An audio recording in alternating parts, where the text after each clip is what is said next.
Yo, what's good, guys? Welcome back to another episode of FBS Fridays with the panel. Y'all already know what it is, man. We got my guy Blue with the Blue Bloods podcast. Everybody know Blue, of course. Then we got Clay, my co-host, and my guy, man, since middle school. And then, of course, we got our guy Kelly Flicks from the Lace Up Podcast. Fellas, what's good? What up, baby? What's good, man? What's the deal? We got some good stuff to talk about tonight. We do have some good stuff. This is what sometimes I like when we take a week off because it's so much. Like it's so much to talk about, right? But first, I want to talk about that hit. And Blue, I know you've seen it because you know it was with Auburn. Should this because I'm gonna replay it, but should this or should this not have been a targeting call? Because believe it or not, people were arguing it. Also, before I play this, because I'm probably gonna get a copyright strike for it. Excuse, like I had no way to mute this clip, so excuse this cringy editing music that you see on TikTok. I'm so sorry in advance, but let's check it out.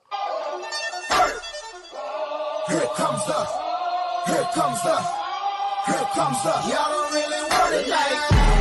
Here it comes up. Here it comes up. Here it comes up. Y'all don't really want it like. Here it comes up. Here it comes up. Here it comes up. Y'all don't really want it like. Here it comes up. Here it comes up. Here it comes up. Now, the way I see it, old boy was already out of bounds, so it was kind of unnecessary from the jump. Anyway, To the locker room. Straight to the locker room. Out of there. How do y'all feel about Sweatpants on, this big dog? man? Go ahead, throw them sweatpants on, big dog. Yeah. I wasn't sure about targeting until like the last angle of it, because it looked like he caught it with the shoulder from the camera angle from behind.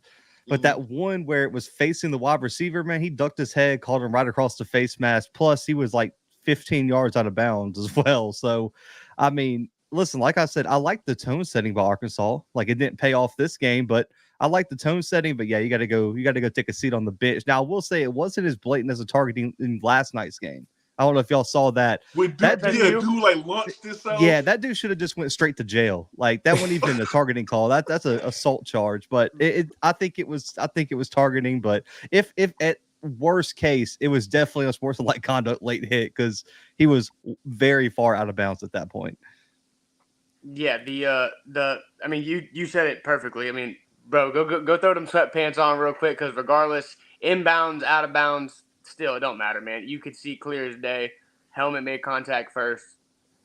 I mean, he did. I'm not gonna lie. He did fold him a little bit. He definitely gave him some oomph. He felt that one the next morning. But yeah, man, you gotta go sit that one out.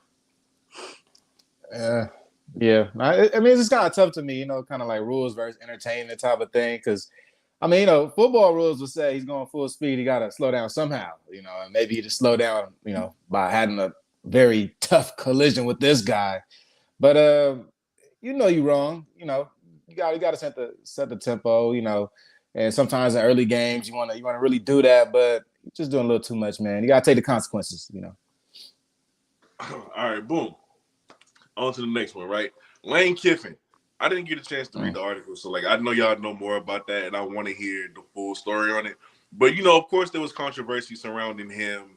And that clip that came out, which I'm also going to play, where, you know, he was telling the player who was supposedly having mental health issues and he was away from the program for 2 weeks with no communication or nothing. Like, and then he just showed back up. Let's just play. I will say before I play this clip, it does not make him look good at all. So I don't know who released that clip, but let's listen to it. Getting messages, the head coach wants to talk to you, and you saying, I'm not ready to talk to him. I wasn't. What world do you live in? I don't see why you gotta be disrespectful, honestly. Get out of here. Go, you're off the team. You're done. See ya. Because See ya. Go. And guess what? We can kick you off the team. So go read your rights about mental health. We can kick you off the team for not showing up. When the head coach has to meet with you and you don't show up for weeks, okay, we can remove you from the team. It's called being the pussy. It's called hiding behind and not showing up to work. All right. Like I said, I don't know the full story, right? So I'm a divert to y'all. I'm just, boy, it don't make them sound good, especially in the day and age where mental health is more important than ever. It doesn't make them look good. But damn, you missed 2 weeks and didn't say nothing. It gotta be some kind of communication. They gotta I, be, as the biggest advocate for mental health, they gotta be some kind of communication, dog. But please, y'all let me know more about the situation because I don't know all of it. I'll go with saying I understand, and like you said, I'm a huge advocate for mental health. From having somebody very close to me pass away from mental health, um, in the essence of taking their own life, I would say I definitely can understand an aspect of, you know, when you're at that level, not just in the college football side of it, but at that level of where you are, where you have to, remove yourself from a lot of things and try to get away from a lot of the day to day things that you are that could be causing a lot more stress in that mental health aspect. Um, it's tough because disassociating and getting away from that reality is something that I feel like I can understand. And yeah, some people don't let their parents know. Some people don't let their best friend know, their siblings know. So I get that, but at the same time, is even if it's a text message or tell somebody on the team that, hey man, I'm not going to be at practice. I got some stuff going on or something like that or whatever or something. Just a little bit of a thing, because at that point, from the program and business side of it, they see it as, okay, well, hold on. You ghost the program for 2 weeks and don't say a single word. That raises concerns. Mm-hmm. But at the same time is, if he's going through some stuff, man, he's going through it. And everybody handles things a lot differently. Right. And was it right? Maybe not. Was it wrong? Maybe not. Just a situation that was raised to the media. But I will say that before that audio, we don't get to hear, I guess, what the first initial conversation was after being absent for 2 weeks. Was Lane Kiffin sincere at all? Was that audio the only thing that was recorded of him blowing up? We don't know. So it's kind of like it's lopsided. It'd be one of those things where you would really have to see how the whole thing unraveled between, were they reaching out to him in a, hey man, we're worried about you, what's going on? Or were they antagonizing him saying like, get your butt to practice or things like that. We can kick, but it all depends on how the communication was going. In the essence of the controversy on Lane Kiffin's part, was Lane Kiffin being nurturing in the situation, or was he just like, man, you ain't showing up to practice, I don't care about your mental health, whatever. There's more that needs to be digested into it, but at the same time, I see it from both sides. Facts. I mean, we are in the real world, right? Like we This are. is the real world. The reality of the situation is, man, there's no job out there that's gonna be that understanding, bro. That you take 2 weeks away and you don't say nothing. I mean nothing, and then you just pop back up one day trying to clock in, and they like, hey, what you doing? Hey, man, I had mental health problems. Ain't nobody gonna be. So like I hate it for him. I really do, because I don't doubt that kid's going through something. It's just it should have been some communication, bro. And Clay, you made some good points. We don't know if Lane Kiffin was a little bit more understanding. And like during the first week, was he like, hey man, we ain't heard from you. We ain't seen you. You okay? Like, and then We're worried about you. Did it go from that to, hey, all right, you missed 2 weeks, bro. You off the team. Like, we don't know because we ain't got the whole thing. But Blue, Kelly, what y'all think?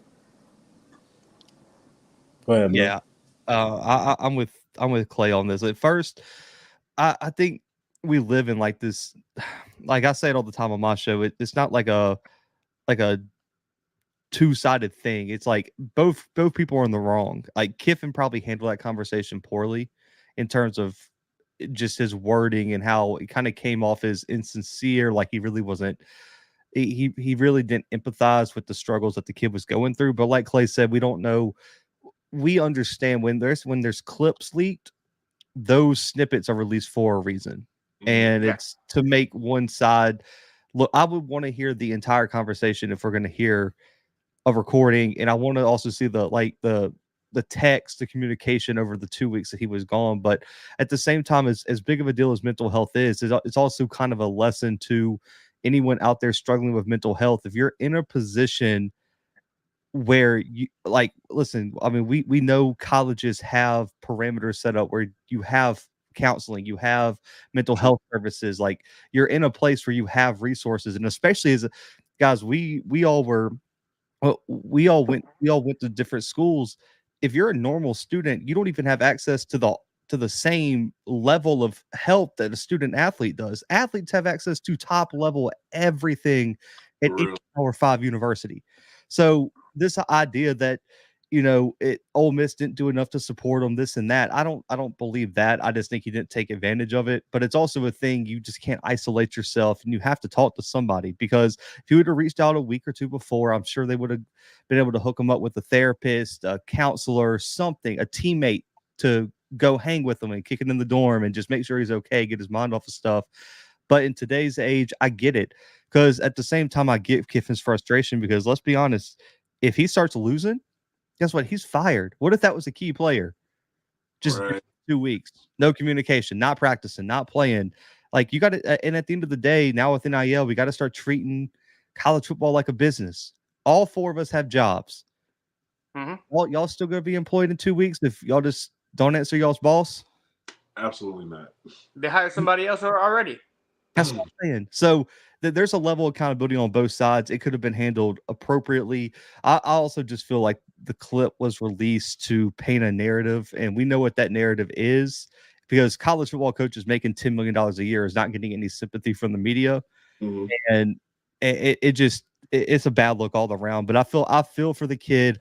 I'm hoping that he gets the help he needs, but hopefully this is also a learning experience with Kiffin of, hey man, like nowadays in this age of social media, kids are recording everything. You got to be careful what you say. You got to, like, I mean, it was, to me, it's a little bit shady that he recorded the conversation hoping he would catch Kiffin in something like that. That should be grounds for removal of the team anyway, in my opinion. But that's kind of that's how I feel about it. Blue, to throw something out there before, I'm obviously getting ready to have Kelly do his thing too, but piggyback off of it. Another thing too is Lane Kiffin already has a presence in that social media, and he has had some things that have been a little bit questionable in the past. So I feel like it was another one of those things where they saw an opportunity from a media aspect and said, you know what, let's go ahead and make it so where he's, he gets to be targeted again because he has in the past. You know what I mean? Yeah, I feel that. It's just, I mean, you guys know, I mean, we're all younger, we're all under 30 here, and this new generation, man, mental health is a huge deal. But at the same time, you have to take accountability for yourself, even when you're not in the best mental place, and get the help you need. And you can't just ghost people, you can't isolate yourself, and you can't just slack off on your responsibilities. So it's a learning experience on both sides. But I'll toss it to Kelly. Yeah, and this case is it's a little interesting because I feel like it's how little we know about what's going on. We only have this small part of this big problem that's supposed to be going on. Because even if you check out the lawsuit, like it's for $40 million, but the things mentioned in it's a lot. Like there's racial discrimination in the part of Kiffin. There's discrimination on the basis of disability or perceived disability by Lane Kiffin. There's sexual discrimination on the part of Ole Miss, intentional affliction of emotional distress on the part of Kiffin. So like a lot of these things, it's almost like we'll never understand all of these accusations based on this 2-minute clip. So I think really this clip being released is like a media stunt. I think this is what the player did in order to make himself look better in the eyes of the public. I mean, I don't feel like this completely hurts Lane Kiffin or how he was talking to him. I think publicly, most people are split on how they feel about this. When it comes to the actual conversation, I think it makes the kid look bad. I mean, I get it. The kid's doing something pretty tough. He's talking to his head coach after not talking to him for a couple of weeks. But if you put this in context, to skip out on football practice for 2 weeks, it's like football practice every day. There's study hall every day. There's position meetings every day. You're not just missing like 5 or 6 days of practice. You're missing like potentially 10 to 15 different team events, whether it be team meetings, team practices, practices in the morning. So it's to me, in context, this kid, I think his name is Santo Rollins. you look kind of crazy right now, right? How can you just ghost your team for 2 weeks, pull up when you want to pull up, and then decide to try to incriminate your head coach? I think he's still on the team at this point. It's actually kind of crazy. It almost feels like the kid is abusing his power as a player against his coach. So I really feel like we're like at the tip of the iceberg or something like this. I think there's so much more that has to come out for us to really understand why this conversation even happened. Because from the outside looking in, if a player skips out on 2 weeks, he's off the team. It doesn't matter who you are. And, just going back to Blue's point, right? Because I think you made a good point about schools having the resources available. You are responsible for your own mental health. Make no mistake about it. You are responsible for it. No matter what you're going through. How you care for it. Like how you choose to care for it. If you want to go and get help, you go get help. If you don't, being stuck in your ways, I mean, that's to each their own. But if you genuinely want to become better, then you got to seek the tools out there to be able to be better. You know what I mean? Right. So with the resources available to you at a school like that, and you choosing not to take advantage of it, I mean, it kind of makes you look even worse. Kind of like how they say, for people who are like depressed, what are you doing to combat that? Are you eating right? Are you exercising? Because those things help. He wasn't choosing the things that could have made him better possibly by taking advantage of those resources. So now I'm kind of looking at that a little bit sideways. But $40 million though might help, I'm assuming, but that's a lot of money. I said $40 million might help, but or you lose the case and get kicked off the team, have your NIL taken away, it's scholarship, and then you try to enter the transfer portal and no coach takes you because of a false accusation in the event that was the ruling. Oh, God. Yeah, because, I mean, it's a weird lawsuit, too, because I went through and read it, and I don't know how you sue Kiffin for how women athletes are treated when Kiffin's not directly the head coach of any women student athletes. Yeah, it's like it's such a weird thing, and I don't think he's going to win the $40 million case. Now, would Ole Miss give him some money just to make it go away? I mean, probably is what's going to happen. But if they goes to court, I don't see how that sticks. I mean, $40 million for getting kicked off the team because you skipped 3 weeks of practice is insane. Come on, I don't know who's advising him at that point because that's not happening. But hey, maybe he's just aiming for like a high number, but really taking whatever he can get. Yeah. Maybe he just don't want to play football.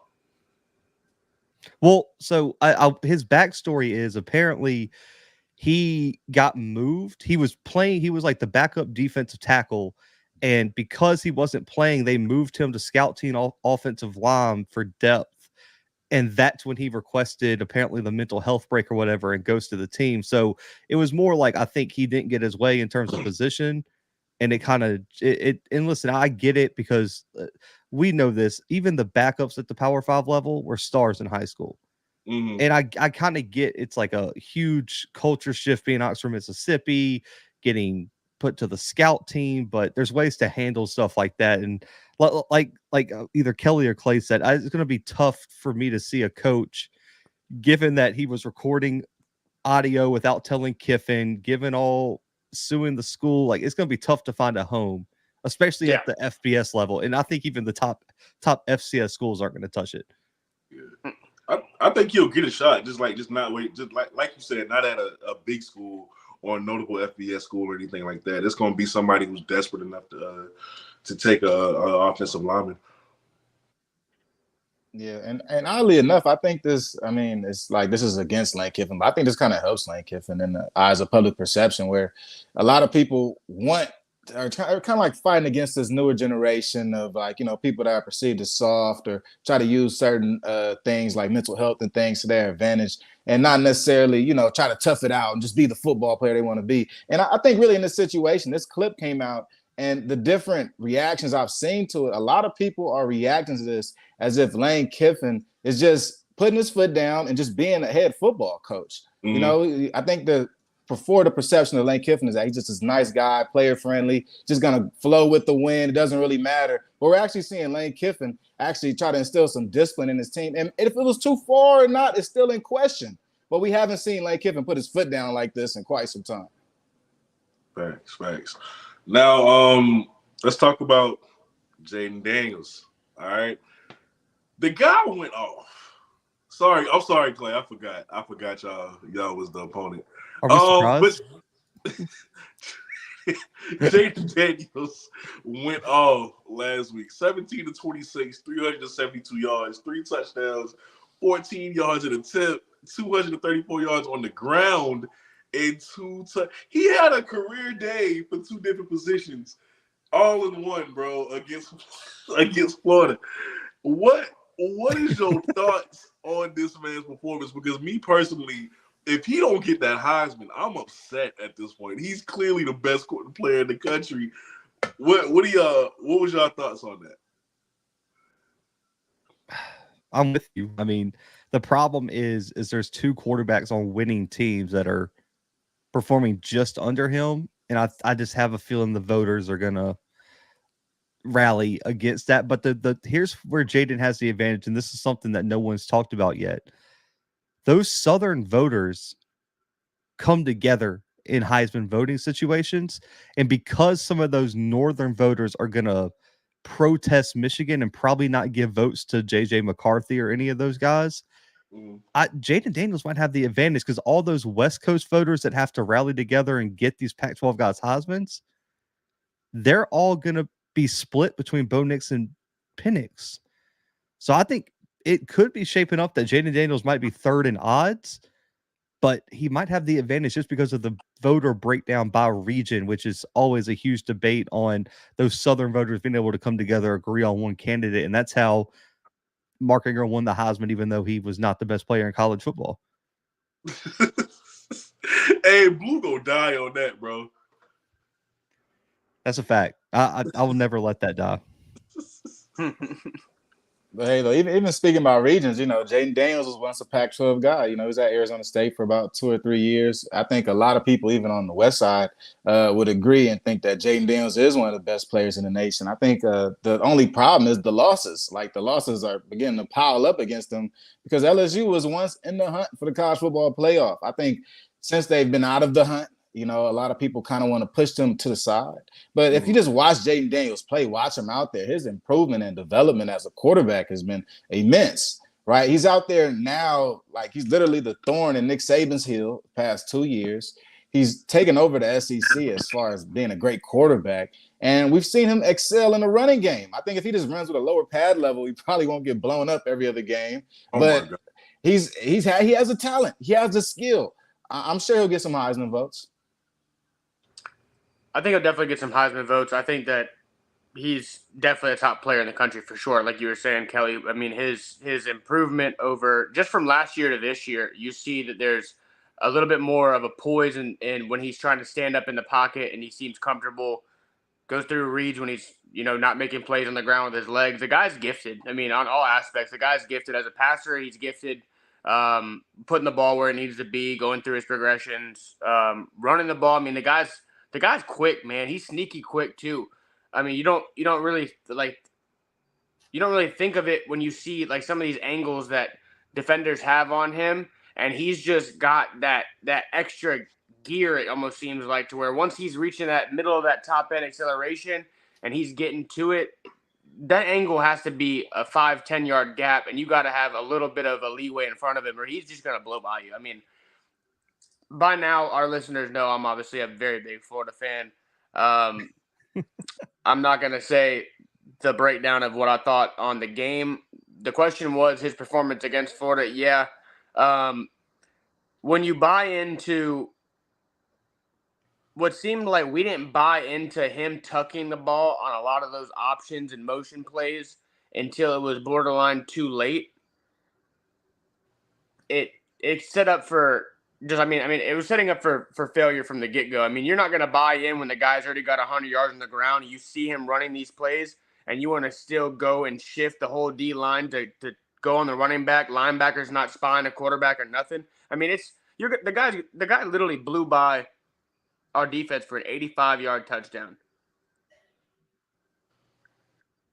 He's unreal. Don't get me wrong. But at the same time, I will say that 2 of the touchdowns he gave up on the ground, Jordan Castle's a freshman. I mean, he literally looked like a middle school linebacker out there just, I mean, sitting there focused on the offensive line, and he was staring down a running back that had his hands on a blocker. And he literally looked and waited and just ran towards the line, and then he released right behind him. And he immediately, the second he released, Daniels was off. Because he just immediately just bolted to the running back the second he released after blocking. It's, on Florida's part, it's the younger side of the defense. But Jaden Daniels, if he doesn't win the Heisman, I would be absolutely surprised. This man was breaking records in that game. He's the first person in SEC history to have 300 yards passing and 200 yards on the ground.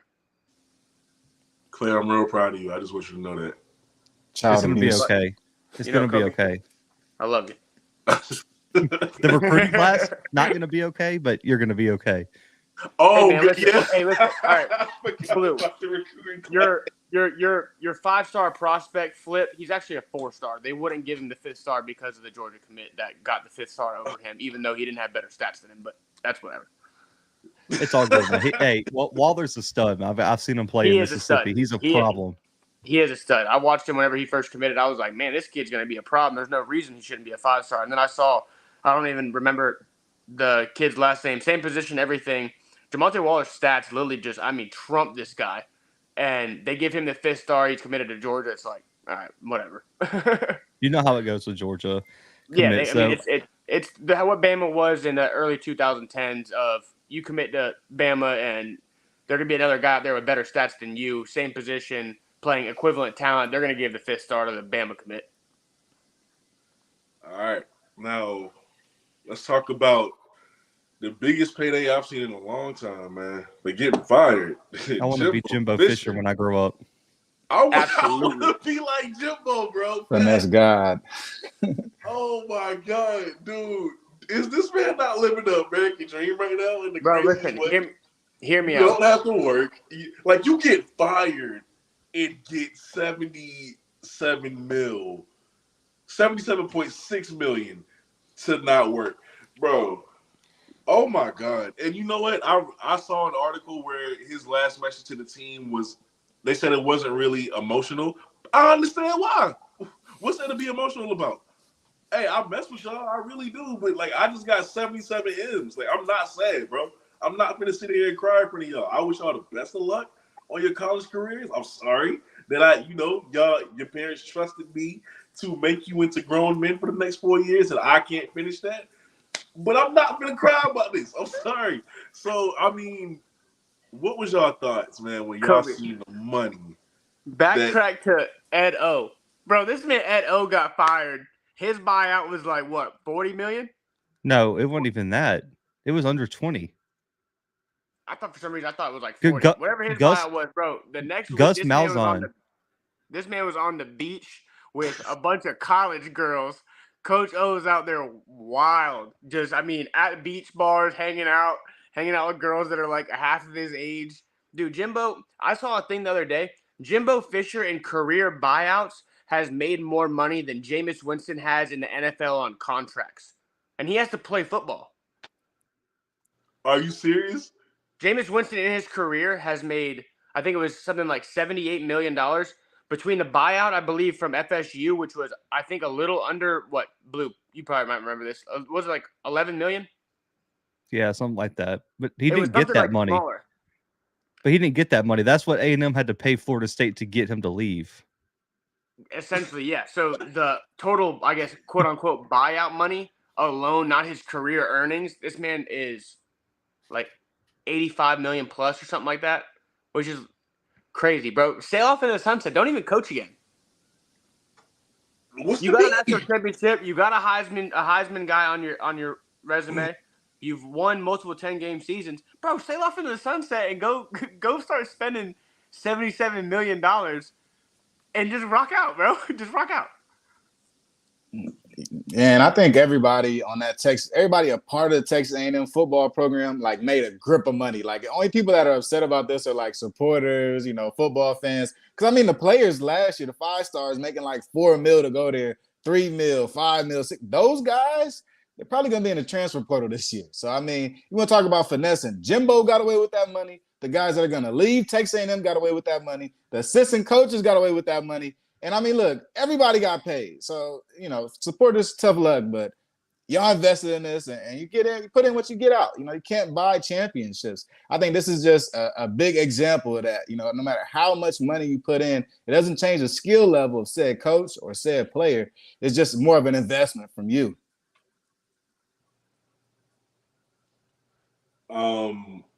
I'll say this. A name has come up to be the next head coach. Actually, I heard two names. One was a suggestion, and the other one was a public outcry from Stephen A. Smith. Of course, I'm talking about Deion Sanders, right? And then Dabo Sweeney. They're not getting either of those guys. Let's be honest. I mean, we all know Dabo's game plan. It's literally written in the contract. If Dabo ain't coaching Clemson Tigers, Dabo is going to be coaching the Alabama Crimson Tide. We all know that. That is publicly known. He's an alumni. We all know that's the game plan. If they hire him, if they don't, okay. But we know where his direction is one day is where he wants to be is Alabama. He's not going to coach A&M, have to play Alabama. He's not doing that. Think he's holding out for Nick? Possibly. His contract, we talked about this on one of the episodes. His contract clause says that a certain part of his buyout, based off of where the contract is, does not get paid out to him if he leaves for the only school that's mentioned, Alabama. He has an Alabama clause in his contract, so his buyout is a few $1 million higher if he goes to Bama. Yeah. Such a joke, man. I mean, who would want to take that Texas A&M job, though, right? It looks like a death trap for any coach that wants to join the Power 5 ranks. It seems like you get Texas A&M, you get maybe 2-3 years. No matter how long your contract is, we might pull the plug on it. And if you want to build a program, that's not how you want to build it. If they would have pulled the plug on Steve Sarkisian, they probably would have never made it to out of Texas. University of Texas probably wouldn't have ever made it to where they are right now, beating schools like Alabama. So I think that Texas A&M has such this short-term view of college football success that they want it now. And you just can't get success now. How long did it take Michigan and Jim Harbaugh to get where they are? How long did it take for Ryan Day to gain respect at Ohio State? These things take time. And look, maybe Jimbo Fisher was the wrong guy, but you're never going to find instant success in college football. It's impossible. Two things to throw into this. Jimbo is definitely goated in Ski Mask Hall of Fame. And on top of that, my man is literally in the Hall of Fame, Ski Mask Hall of Fame for sure. But another thing that I think is absolutely hilarious, do y'all remember his press conference introductory? No, what happened? The athletic department gave him a plaque that said Jimbo Fisher, head coach of national championship Texas A&M, that didn't have a year on it. Oh, God. Y'all don't remember that? I do not. Dude, that is absolutely epic. But at the same time, that's oil money. They don't care. They'll buy him out $77 million, and they're gonna sit there and be like, "Man, we should have never fired someone. We should have never fired someone." Oh, they definitely should have fired someone too, but they shouldn't have hired Jimbo. Yeah, he's a drunk. I was about to say Kelly's right. I'm pretty sure Kevin Sullivan has a court case coming up in 2 weeks. Oh, shoot. I'm gonna be honest with you, Kelly. Record-wise, I'll take that job. I don't care if it's buyout. I'll take it. I will take it. I don't care how bad. I'll take it. I mean, the outcome's gonna be good either way. Yeah. Listen, I want to say it was Peter Burns or someone. They've already reported Dabo, Prime, and who's the Dan Lanning. Yeah, I want to say the other one is Dan Lanning. Those three names are already crossed off the list. Those aren't happening. Those are just people trying to get clicks. I mean, I hate to say this, Stephen A. Smith is not connected whatsoever in college football. He's just saying names at this point. No, the other name they sent across off was Lane Kiffin, not Dan Lanning. It was Lane Kiffin. Kiffin's just going to use Jimmy Sexton to get a bigger contract from Ole Miss. And I think Dan Lanning's doing the same thing, even though he hasn't reported to turn it down. Dan Lanning's not leaving Oregon, and Oregon's not letting Dan Lanning leave for Texas A&M. I don't think Dan Lanning wants that job. They're going to hire my money would be on Jeff Traylor from UTSA. is probably going to be the name that they're going to They hire. interviewed him, didn't they? Yeah, he's already had a 90-minute Zoom interview. He's 37-13 over 4 seasons at UTSA. He's won back-to-back CUSA championships, and they're undefeated in the AAC this year in their first season. And from what I'm told, Jimbo's was enamored with the transfer portal.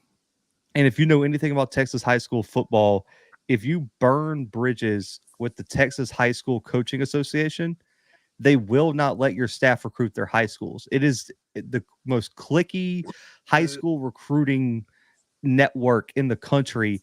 And Texas A&M burned so many bridges that they're going to have to hire someone who has deep ties in the state of Texas that can rebuild those connections.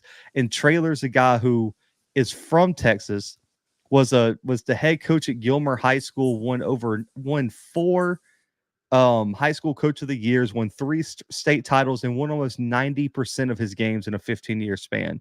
He's coached at SMU. He's coached at Texas. The guy's Texas through and through. He's been super successful. Another guy who I would be interested to see, I don't think they can pull him because he's a West Coast guy, is Kalen DeBoer from Washington. I was just about to say, I've heard that too. The Washington head coach being linked to them. I like him as a head coach. Guys, he's 111 in 9 seasons as a head coach. On top of that, the guy puts people in the league. Yeah, because he was winning at Fresno State, which is extremely hard to do. But this guy's been successful everywhere he's went. I don't think people know this, guys. He coached 5 seasons at Sioux Falls, which is an NAIA school. He went 67-3 and went to the national championship 4 straight years at Sioux Falls and was 49-1 in conference. Excuse me? Before he moved up to the FBS level. He's a dog. Oh, wow. Yeah, he's a problem. And another name that I've heard floated out there, which would be, or 2 names, are the 2 Kansas coaches. Chris Kleiman at K-State and Lance Leipold at Kansas are 2 names I've heard floated out. But if I had to put my money on it, I think it's going to be Traylor. They're going to make a run at Dan Lanning. I just don't see Dan Lanning leaving Oregon for the craziness that is that Texas A&M head coaching job right now. Did you see the smoke with another person? They had I don't know. Dan Campbell for the Lions, which was never going to happen. Yeah, Campbell, but also a thing was Norville with FSU for saying that this is a good spot for him to go in and get into the SEC. No, and I was like, bro, if he goes in there, no way. Yeah, he needs to take what he has right now while the ACC is Clemson, in the downgrade, and with a couple of the schools that are joining the ACC, and he needs to just stick where he's at. I'm telling you, I would not be surprised if they don't hire Traylor 2 weeks. They're going to clinch their spot in the AAC championship. He's going to announce after the game that he's headed to College Station, is my guess right now. Because it shows you how insane A&M fans are that they realistically thought that they could take the Detroit Lions head coach from them while he's winning on top of that too. That's how delusional that fan base is that they literally said, we could probably go get Dan Campbell. And I'm like, no, you can't. What are we doing? Man, watch out. Brandon Staley's name's about to be in there next, Blue. This is crazy. I don't know. Dan Campbell is an alum. He did play at Texas A&M, which I get the connection, but bro, you can't turn down an NFL head coaching job. And now if he was losing at the Lions, if he was on the hot seat, there'd probably be a lot more smoke. But that dude literally just is they're 7-2 right now and about to win the NFC North. So I saw something crazy since week 9 of last year. He's like 9. I think they're 19-4 or something, or 17-4 or something like that. They're good under Dan Campbell. It's weird. They're good. Yes, it's kind of like what Mike Tomlin said about he got asked about the USC job before Lincoln Riley got it. And he's like, I'm the head coach of the Steelers. There's only 32 of us. I'm not even thinking about USC right now. What are you talking about? I think how a lot of NFL coaches see it is college is like the peewees. You know what I mean? NFL, that's for the grown men. You know what I mean? Only 32 jobs in the world. So, yeah, I think Texas A&M money kind of got them a little confused. Yeah, there's a coach out there who I really like for a head coaching job this year, but I think he's probably a better candidate for Mississippi State than I do Texas A&M. and that's the Glenn Schumann at Georgia, the defensive coordinator. I think he's the guy that everyone kind of looks at as like the next Dan Lanning. Where I mean, he's been on Georgia's coaching staff since 2016, been the co-DC since 2019. He also coached at Bama. He's won 6 national championships as an assistant. So this is a guy from both the Saban and the Kirby Smart tree, and he serves as the linebackers coach. Roquan Smith, Quay Walker, N'Kobe Dean, Channing Tindall, all the guys they have there. He's the guy that works hands-on with those guys and was the lead recruiter on a lot of them. Question for you though, Blue. Do you think that at least with him being at Georgia for that tenure, do you think that the hype that maybe surrounds him a little bit is because Kirby has his hands so hard on the defense and with what's going on there because he's a defensive-minded coach? That was the knock on Lanning, and look at what happened with that one. Also, you also got to think too. I know he screwed it up because he couldn't, keep his hands to himself. But Mel Tucker was also the co-DC over there, and he was a really successful head coach of Michigan State till he messed up off the field. So it really and truly hiring defensive coordinators from Georgia have historically been successful. And I also think Will Muschamp's ready to have that job to himself. That might be like a nudge from Kirby, like, bro, take that leap. So it's me and Muschamp over here because we know Muschamp is that guy. And also another dark horse name real quick, Rhett Lashley for SMU. If you guys don't remember, he was also the OC at Auburn in 2013 with Nick Marshall. He won the Broyles Award, led Auburn to the national championship, and he's 15-8 at SMU over his first 2 seasons. They're 11-3 in conference. In the only 2 games they've lost this year to Power 5 teams. He's another Texas guy that could be in play potentially. Red is at SMU, huh? Yeah, he's the head coach there. I did not know that. They join the ACC next year, don't they? Yes. They join the ACC. Yeah.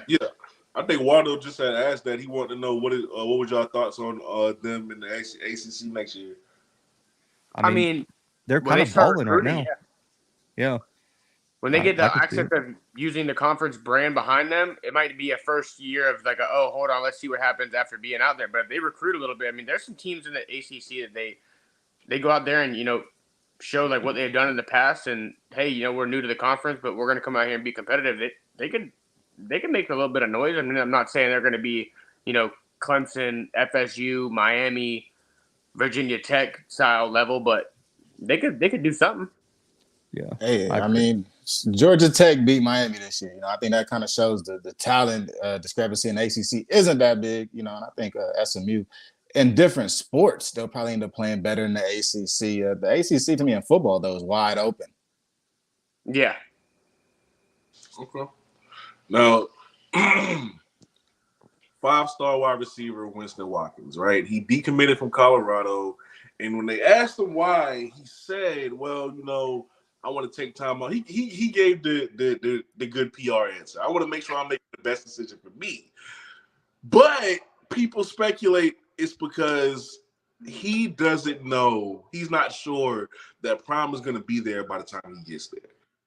And that's valid. That's definitely valid. So what are your thoughts on this? Is it going to be more recruits to follow with this kind of decision making, or is it just an isolated thing? When Prime starts telling those 2025, 2026 recruits his plan, it will be. He's gone. I mean, he's not going to coach any of these 2025 guys for maybe more than a year. The thing that I thought is I feel like that it's kind of like a giveaway too. Is like, man, when he's got his kids playing for him, is like, once they're gone, what really ties him to stay somewhere? Like, if once they're out of there, they graduate, they're gone, they move on. You mean to tell me right now, if you were any of the top probably 15, 20 jobs in college football, and you come knocking on the door and his kids are gone, bro, he's out of there. He's out of there. You're telling me if a job opened up right now at FSU, he wouldn't bounce? Get out of there.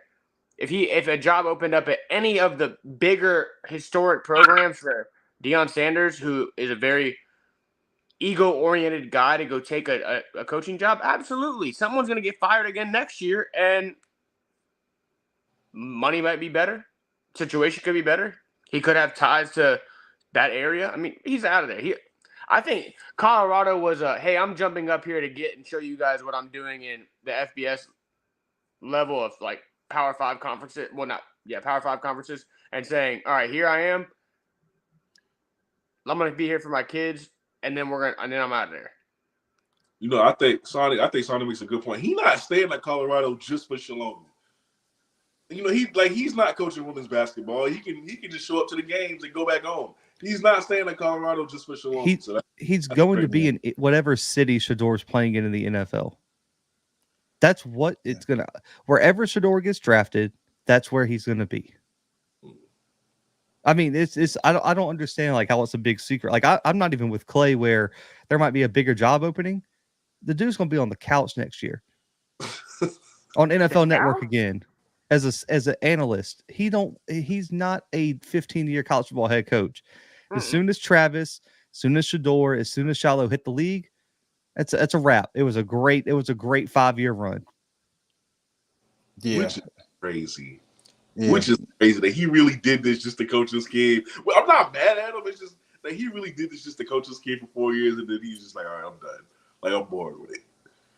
Hey, I mean, it's always a big part of high school recruiting. Even when you're trying to pick your school, you got all these different Power 5 options. You always they'll tell you, or different coaches will tell you, like, you know, you want to have the kids. They should at least try to fall in love with the school rather than the coach, right? Because even if a coach is going to plan to leave or whatever, the coach could also get fired. Man, this is big money college football. If he has 1 or 2 bad years, he might be gone. You might be stuck at this school, but you got to actually love this school. And Colorado has never been one of those schools. I'm sorry. It's not a destination school. I think this recruit is smart, like smart as hell, to actually see through all this BS and all the gas and smoke in the mirrors and go, wait, hold on, man. In 6 months, will this be the same situation at Colorado, or will Prime be talking about, I'm on my way out when Shador is gone? And if he does something like that for a guy that commits early to Colorado, you're now stuck in a jam, right? Because you commit to one school, the other schools give away your scholarship. If you decommit from Colorado, you may not still have all those Power 5 options that you once had. So for a recruit to actually see this early, to get on top of this and have the wherewithal to go, wait, hold on, man. I'm not about to play there next month.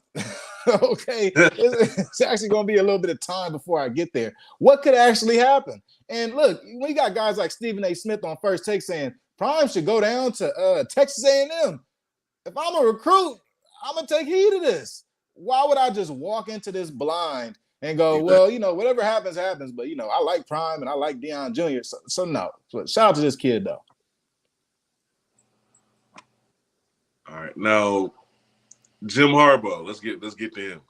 Oh, yes. They got him.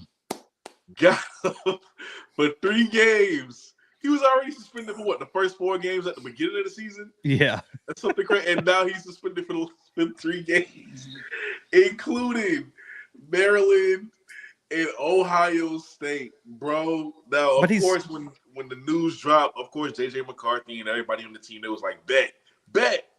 All right, cool. You know, the expected reaction, right? But if we being real, can they pull out the win versus Ohio State without Harbaugh? Because they barely got past Penn State. They was at a point where I thought they was going to lose that. And I thought it was going to be embarrassing because you're saying bet, and then, you know, you're going to go out and immediately lose, but they pulled it out. Can they prevail over Ohio State with Harbaugh watching from home? This is almost like I believe it was Ricky Williams. I got high and forgot I was supposed to get high. Like, bro, you already were suspended, like you said, the beginning of the season, and here you are on the most crucial part, really, of your season leading up to the playoffs, for the regular season at least, and you're not there because of what was going on, whether he's guilty or not. But will the team rally behind and use that as motivation to beat OSU? I think they're a better team than OSU this year. Beating Maryland, I think, should be not really a breeze in the situation that it is, but they still should win. Ohio State is going to be the kind of the question mark on the thing, because It could be one of those games that I think we've all seen before in the last, you can say 3-5 years, where Ohio State hits on every single cylinder and it's just an offensive showcase. Because we've seen it happen before. What happens? They have arguably one of the best position recruiters in the country, if not probably the best if you look at his track record. If that receiving core just, is on with McCord just, I guess, somehow, some way pulling out one of the best games of his life against his biggest rival in the history of the school's program, it could be one of those things where they just go out there and, I won't say demolish them, but they go out there and they beat them by 10, 14. Because they don't have what they're used to over the last, would this be the first game Harbaugh hasn't coached against OSU in, 7 years? 8 years? So I guess you lose a little bit of that identity in the rivalry game that is the two of your guys' programs' identity. Like, you guys are known to have a historic rivalry, and when you don't have the guy that's been representing your football team for Harbaugh's in season 8? 9? It was Something 8. like that? 8 or 9? Yeah, so like you're showing up to this game of what you're used to and you don't have the leader.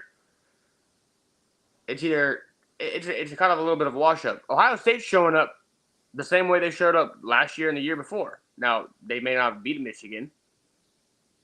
Harbaugh got the best of them. He had a better program. He had a better team. But we'll see.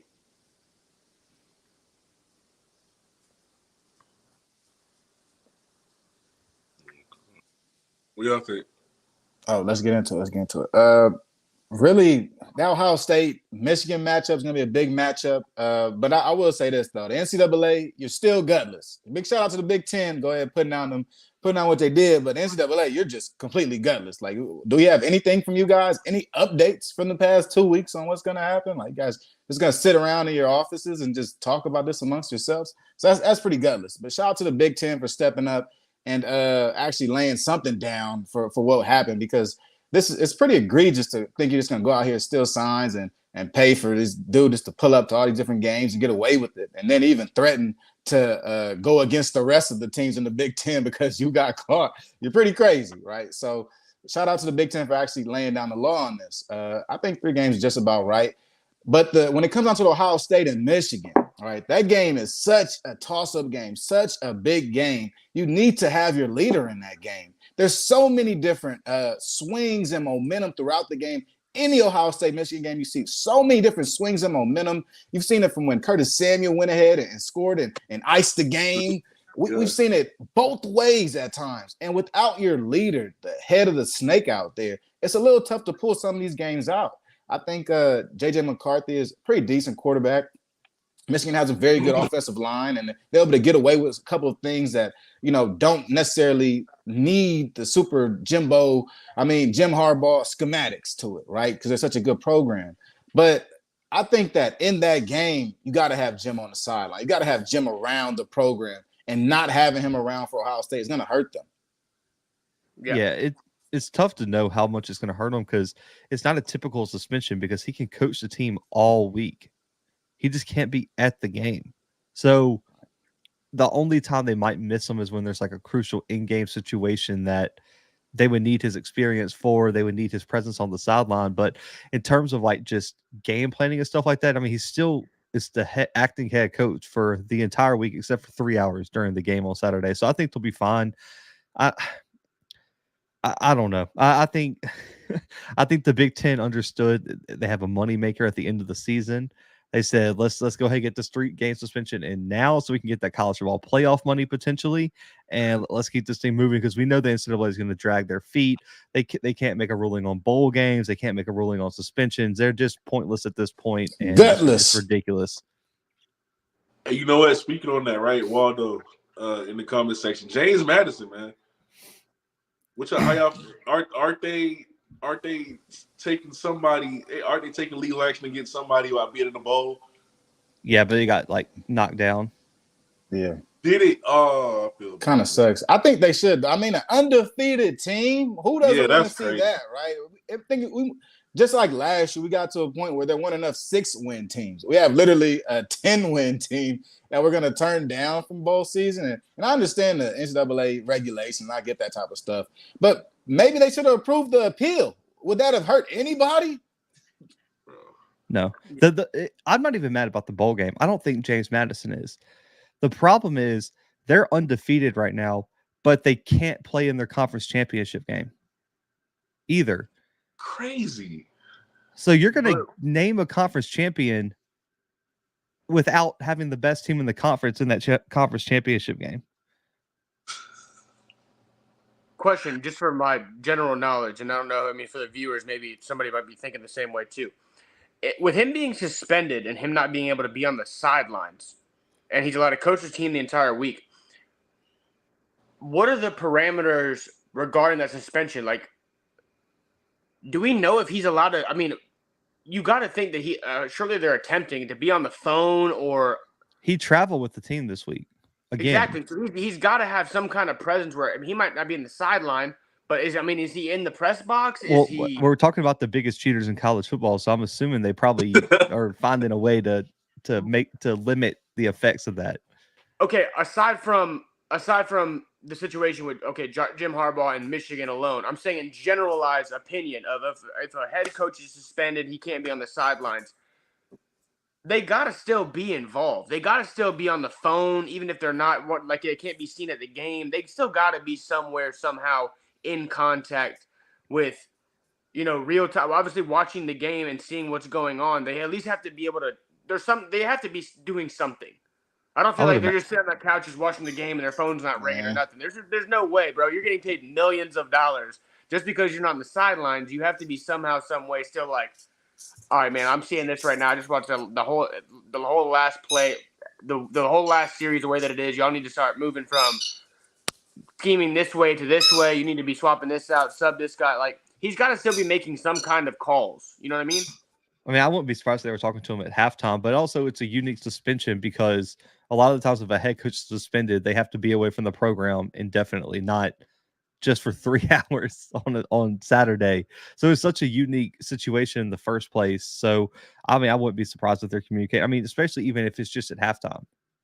Yeah. All right. Now, let's get to recaps of last week. Arizona beating Colorado 34-31. I mean, we talked about if they were going to be able to get these last 2 wins to make a bowl game, because we all know that's literally just what they need, just 6, and somebody's going to put them in. We talked about it, and here they are again, man, coming up short like they've done a good amount of times this season. What's your reaction to this loss? Man, me personally, I never thought Colorado was going to be good. Everyone was freaking out after they had, week 1, and we see what Shador's been able to do with his talent at his position and the stats he's been putting up. But, I mean, realistically, man, these guys blew one of the biggest leads I've seen in a few seasons, honestly. In a few seasons, these boys blew a huge lead, and they're just not really that good.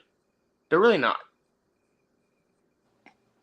Plain and simple. I don't think. I mean, after I'd say probably like week 4, I was like, man, bowl game is like a little bit of a stretch. Yeah, people got caught up in the hype. TCU sucks. Nebraska sucks. And every time they play a good team, they get their heads beat in. I mean, I don't know what else to say. I mean, they can pass the football. They still can't run the ball. They still can't protect Shador. The defense is still one of the worst in the country.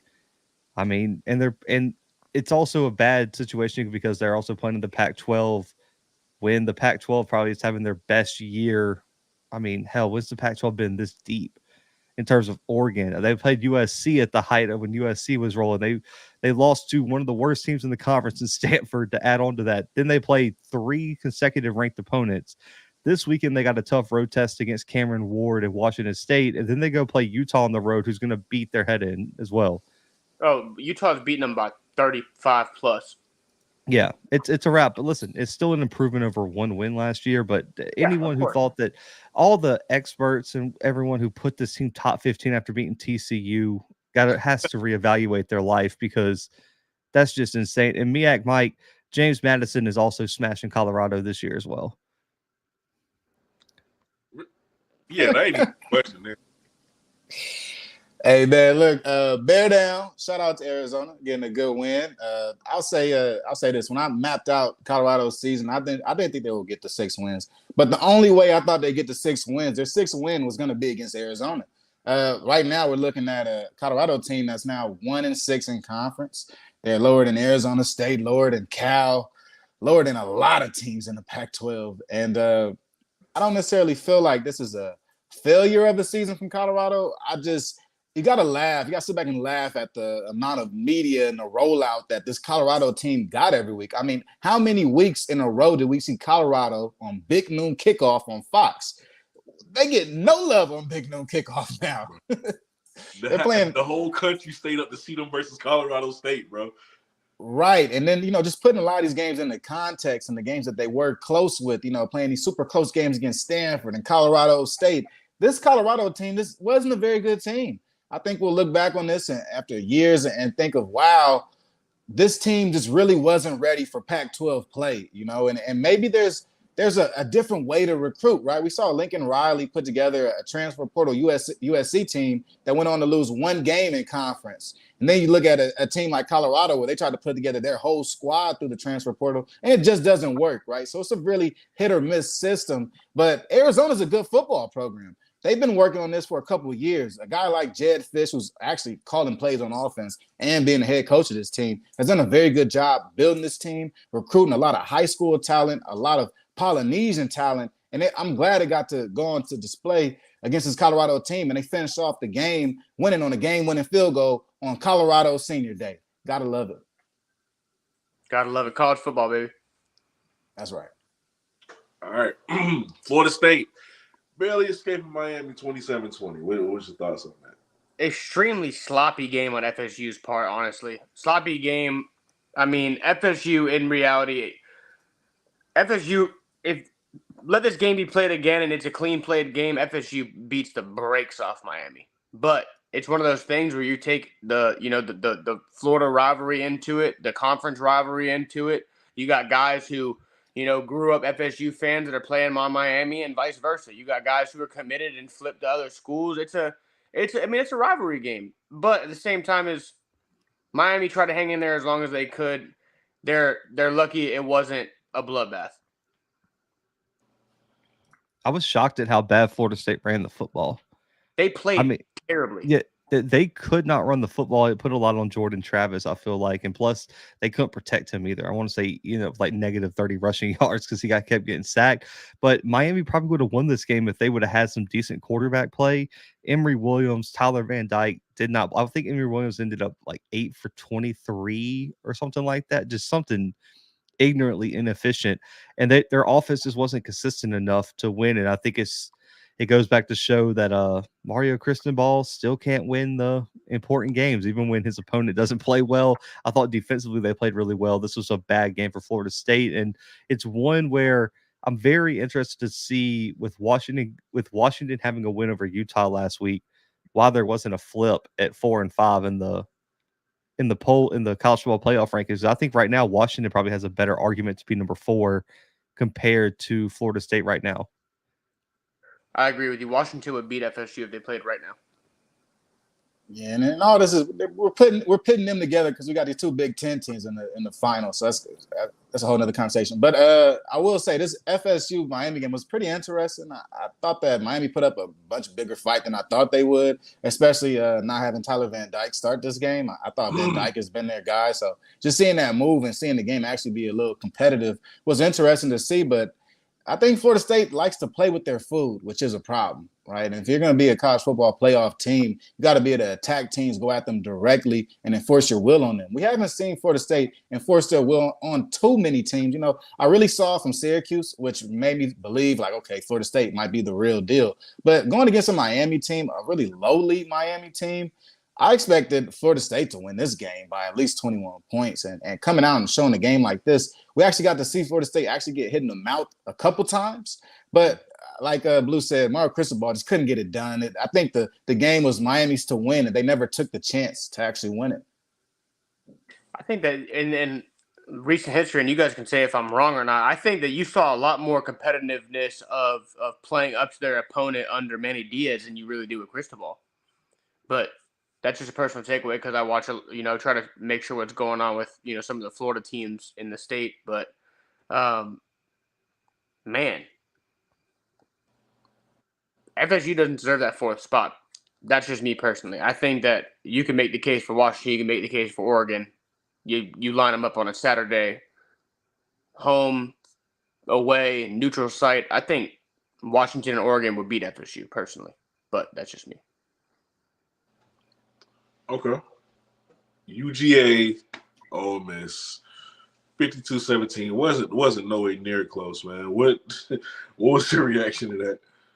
That is what we were just talking about, of imposing your will and showing what you're capable of and running it up. Let's not forget, this was a top 25 ranked team that they were playing, and they went out there and pulled the belt off on national television and literally gave them boys a spanking. Like, they're grounded for 3 months, no Xbox, go home. You don't have your phone, nothing. They beat the brakes off of Ole Miss. I don't know if that was on Ole Miss's part. I thought they were gonna be at least a little bit more competitive. But I mean, man, what? They were the number 9 ranked team in the country. They put up 600 yards of total offense and only had 8 third down attempts in the entire game. And I don't think they punted. They made love to them. They made love to them boys. That's sad, man. I think this loss that Ole Miss just makes LSU's loss to Ole Miss look even crazier at this point because we saw Georgia literally obliterate Ole Miss. I was in like this Twitter space with LSU, and they're talking about how they still want to make a date with Georgia back into the championship and stuff. And you look at how the season's playing out right now. It's just a mess in the SEC, man. And even the SEC, there's all this talk about all the SEC defenses. Like 6 games in the SEC this week, their team scored 47 points or more. So, this is a very odd season in the SEC. We're seeing a lot of teams score a lot of points. You're seeing a lot of big blowouts, lopsided games. It's kind of hard to really gauge the talent level in there. But I think, when the dust settles, like it always does, we're going to see UGA come right out of there unscathed. I don't think Alabama even has any work for them. I think it's UGA and everybody else in the SEC. Bama's going to be I wouldn't say a quick work of it, but that's still going to be a 2-score game. Hey, wait, what they got to do with anything, bro? Are people really out here listening to 90 minutes of the flute? Is that what we've become? I listened to the first 2 tracks. It's not bad.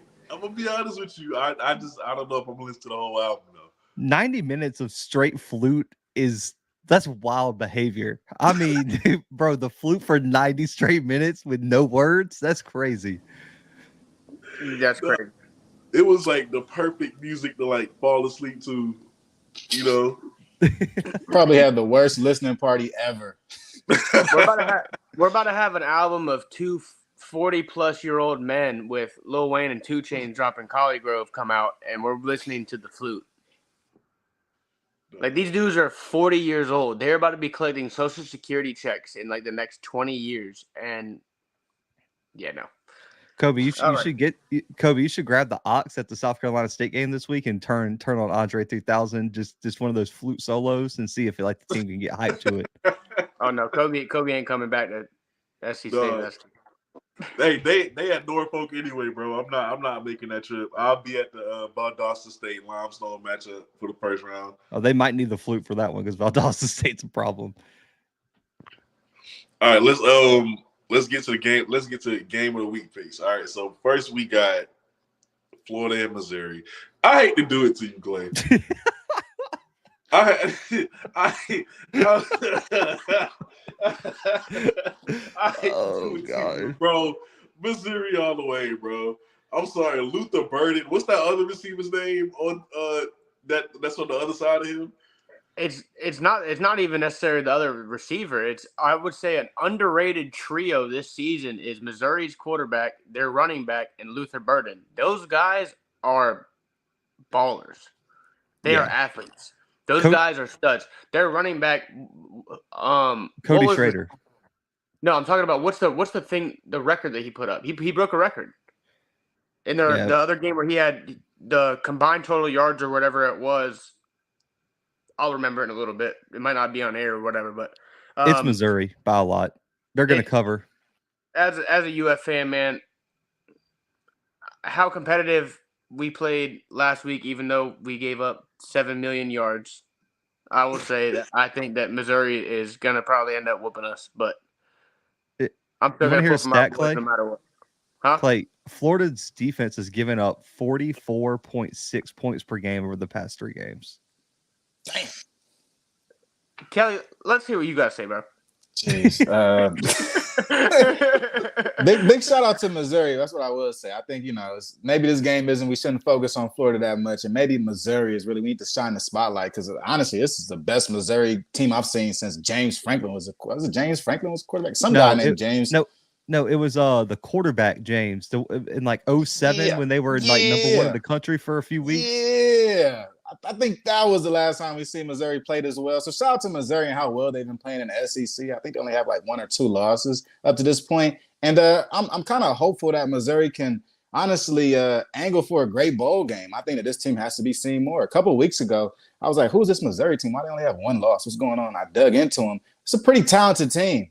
And I think as the weeks go on, they're getting better and better. And it's honestly good to see that. Missouri was such a lowly SEC team for so long, and it was almost like they're looked over. Now we're actually seeing a Missouri team that's very competitive, and that's pushing the SEC competitively to be a deeper conference, more than just the 5 or 6 teams that we normally hear about. Can y'all believe, looking back, when the SEC added Missouri and Texas A&M, everyone thought Texas A&M was the hot commodity.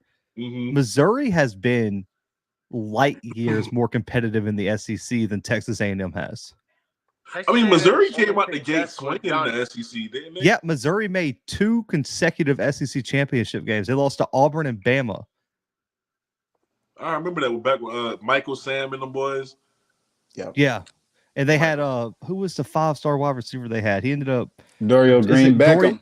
Dorial Green Beckham. He was an issue at wide receiver. He was tough. All right. So Clemson, North Carolina. North Carolina. No question about it, North Carolina. I'm going Clemson. No, I was about to say I'm not so sold with North Carolina. No way. Like they've allowed 4. I mean, North Carolina can't keep Power 5 teams under 40 points. Clemson's offense is rolling. That the running back Phil is balling right now, and I think Clemson at home, they're going to catch North Carolina. So give me Clemson. I do think North Carolina covers that 6.5 point spread. Like they'll keep it under that, but I like Clemson.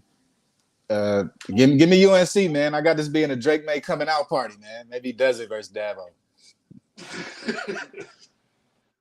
And before we get to the next one, question. Before we get to the next one, is it safe to say that Will Shipley is so overrated, bro?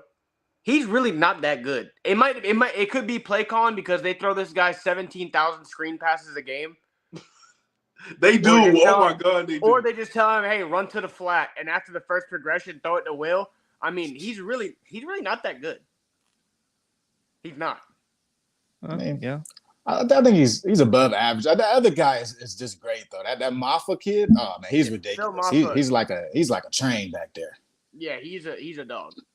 Well, Will Shipley needs to transfer to Michigan because they're going to lose Corum and possibly Edwards this offseason. Go be the next guy at Michigan and run behind that offensive line. He can ball out. Good observation. All right, Washington, Oregon State. Y'all know what I'm going to say. What if I told you Washington. What Look at Kobe if I Hayden. told you that I think Oregon State just might do it? Oregon State's the favorite in this game. Listen to me. They are. I will never put trust in that man. And y'all know who I'm talking about. Y'all know who I'm talking about. I don't even gotta say it. You know I will not put trust in that man. Washington by 2 scores. Book it. Now, I will say Oregon State is a bad matchup for them because they run the ball so well. That was a Damian Martinez and Fenwick at running back are issues. And listen, I'm interested to see how Washington's defense plays them, but I can't pick against Penix. I think he finds a way to get it on the road. But I do think it's going to be a super close game. But yeah, I like Penix to find a way to get it done. Yeah, I'm not the biggest Oregon State fan. Haven't been. I mean, after the game versus Arizona, kind of exposed some things to me about Oregon State that I didn't really like that much.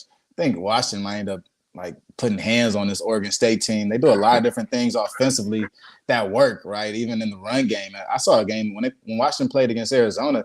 Michael Penix had like 0 touchdowns, right? But he threw for like 400 yards. The running backs had about 5 or 6 touchdowns together. So Washington has found a way every game to win games in different ways. And I think Washington's might be too much for Oregon State. All right, okay. So, guys, we have reached the part of the show of overreaction, not overreaction. I don't come up with these. Sponsored by On 3.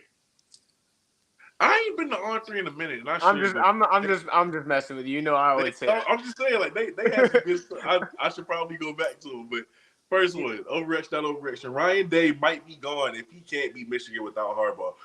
Urban Meyer said this. I agree. No. Not overreaction. No. I would say that's an overreaction because what? The amount of success that you guys have had and how competitive he is. I mean, who are you going to replace him with among active coaches currently right now? I'm telling you, Harbaugh was the first coach, if I'm not mistaken, in this rivalry's history to make it past back-to-back or 3 straight losses to the other team. If Ryan Day loses this one, that's 3 straight. He's on the hot seat. Because we know how to take out that rivalry. He not only have since the college football playoff has came out and they've won a national championship in it. Now, granted, he wasn't the head coach, but with playoff appearances, overall rankings, his win-loss ratio, he's not on the hot seat. That's an overreaction. He's not on the hot seat because if he goes 11-1 every single year with Ohio State as a program, they're not firing him because Jim Harbaugh can do. The feeling is you can put in any coach in the country and they can win at Ohio State. That's the feeling, especially a good coach. They're going to go throw money at whatever elite coach they want, and the feeling is they can do exactly what Ryan Day is going to do. Yeah, I think it's not overreaction. I think Ohio State Michigan, that rivalry is that serious, and I think Michigan gave a lot of grace to Jim Harbaugh for losing all them years, right, and letting him get away with that type of stuff. But usually that's not allowed, right? When you play that team up north, you're supposed to come back with the W. And for me, Ohio State this year was once the number 1 team in the nation. They lose to Michigan, and things don't fall their way, and somehow they're not in the college football playoff. People are going to look at Ryan Day a little funny. Because going into next year, you're going to bring back Kyle McCord, but he's going to be missing his number 1 guy, Marvin Harrison Jr. So in the long, looking at it from a long view, losing that game might signify a lot of different things for Ohio State, and the program changing and really not being a title contender could probably hurt that. I mean, do you guys remember? I know none of us were born outside. I don't know why I said that, but if you remember, Bill Curry was 26-10 over 3 years at Bama, took them to the Sugar Bowl, won the SEC, and got fired after winning the conference because he was 0-3 against Auburn. I think, wasn't that in the documentary, the rivalry documentary between them? Yeah, so it was 1989. They fired him and sent him off to Kentucky because he couldn't beat Auburn, despite just winning the SEC. That year. 1989, I was swimming. No, we all were. So I feel you on that. But yeah, so that's how serious Michigan Ohio State is like he could win the conference and if they just get tired of losing to Michigan, they might make a move. Whew. All right. Next up, overreaction, not overreaction. The reputation of the Heisman is cooked if Jaden Daniels doesn't win it. Overreaction, bro. Overreaction. There's 3 good candidates that like have legit cases to win. It's not like they're giving it to Mark Ingram, but So bad about that, man. That man, hey, listen, that man will stand on that hill, no shirt on, with the flag up, battle horn, with face paint, everything. That man will die on that hill, boy. I think Jaden Daniels at least got to get the invite though at the end of the season. If this keeps up and they don't lose like the rest of the games this season, he got to get an invite, man. At least give him a look. Oh no, yeah, I will say that. I think we all will agree. If he is not in New York, cooked. yeah, I'm with you on that. He's got to get the invite, but He I mean, has like, to be sitting there, 100%. He Yeah. might not win it, but he has to be sitting there. Absolutely, there's no doubt about it. yeah, because I mean, Bo Nix and Penix are having ridiculous years too. So like, I wouldn't be mad if they won it. Plus, whoever, if one of those guys leads their team to a Pac-12 title, a playoff berth, it's like I can understand it. Okay. Last one. Even though Blue already said this is not happening because he's been crossed off, but I already wrote it. So overreaction, not overreaction. Dabo Swinney should be looking at Texas A&M because he's done all he can at Clemson. He'll be going there Overreaction. for money, and that's it.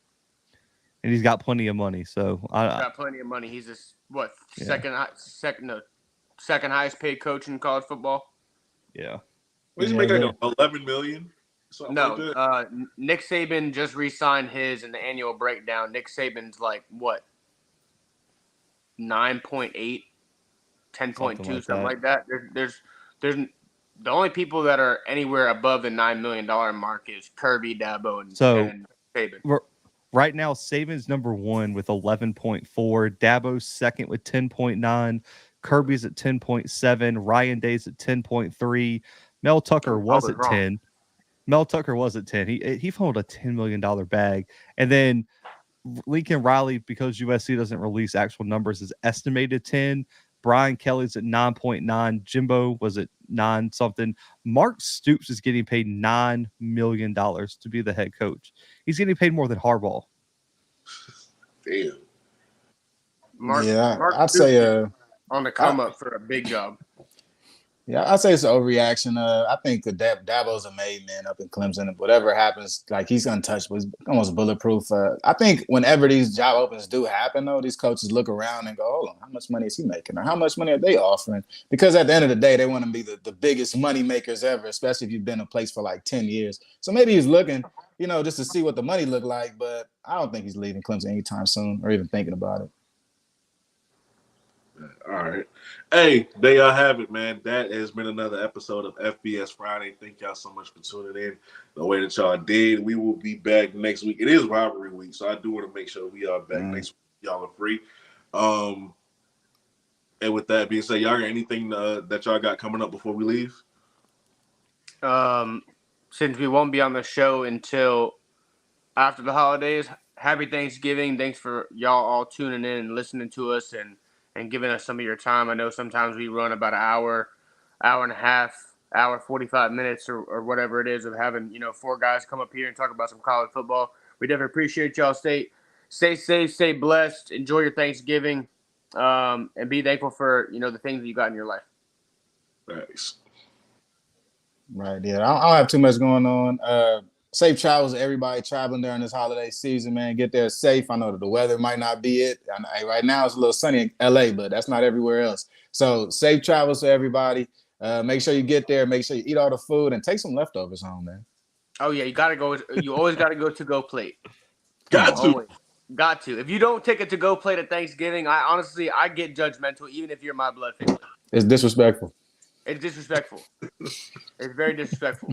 And if the food is trash, don't be disrespectful about it. Fold the plate, turn it on the bottom, push it down the trash can. It's this number right here. You have to taco shell this, and you got to try to see what's in the trash can, and you go underneath the first thing you see in the trash can, as long as it won't get on your hands. If it's a Coke can or a piece of cardboard, you duck it under. If it's not, and it's something else, you fold it down, you look there, and then you find something else to throw away on top of that. That's a fact. Or you wrap an empty plate just to make it look like you're taking some food with you. Boom. Bingo. Bingo. All right, y'all. We'll catch y'all next time, man. We out. Peace.